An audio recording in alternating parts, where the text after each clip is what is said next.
Една от моите любими клиентки всъщност е една от най-новите ми, като за 3 месеца тя прави вече 5-та поръчка, но не ми е любима само заради това.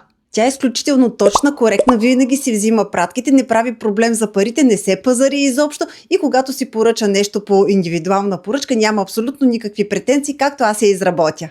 Това просто е рая за всеки творец. И както обикновено се случва, когато хората нямат абсолютно никакви претенции, тогава аз творя с най-голямо удоволствие и сега ще ви покажа каква гривна и сътворих. Наистина страшно красива, тя е с златни маниста, а вие в коментар може да ми кажете дали ви харесва и дали да я сложа в моя асортимент. Ето това е гривничката, която я изработих, като нейните единствени изисквания бяха да има 7 маниста от африканския тюркоаз, 7 маниста цитрин и 7 маниста тигроволка, всичко друго да бъде запълнено с черен турмалин, както и 7 златни маниста, като 6 от тях са по-бънички от този вид и едно, в което крием възелчето, ето товачка. Комбинацията от камъни на мен лично много ми харесва, защото тюркоаза е камък, който носи мир, късмет и много здраве. Цитрина, както всички знаят, това е камък на финансовото благополучие, камък на светлината, има много чиста и светла енергия.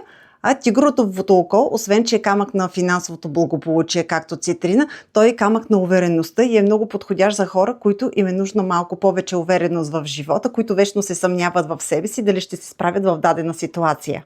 И съвсем набързо ви казвам какво прави черният турмалин, тъй като него го обяснява в почти абсолютно всяко мое клипче. Това е защитен камък, най-силният на земята, като той образува щит около нас и по този начин предотвратява навлизането на негативна енергия към нашата аура и така може да се предпазим от чуждо влияние, негативна енергия, която е отпратена лично към нас, както и от енергийни вампири. И това, което е изключително важно за гривните от естествени камъни е не просто да ги носите, а да ги пречиствате редовно, може поне един път седмично, като най-лесно е просто да ги поставите под течаща вода за няколко секунди и да си представите как цялата негативна енергия просто се оттича в канала и се зарежда с абсолютно чиста и светла енергия. А за най-заинтересованите от вас може да посетите моя сайт, който е изписан отгоре на екрана, като в блога ми имам написана цяла статия как точно да пречиствате правилно и да се грижите за бижутата си от естествени камъни и защо това наистина е толкова важно. А тези от вас, които за първи път попадате на моя клипче, аз се казвам Руми и изработвам бижута от естествени камъни вече няколко години.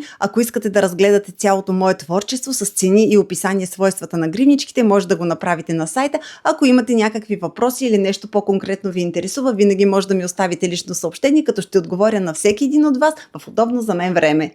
А сега ви изпращам цялата си положителна енергия и много целувки!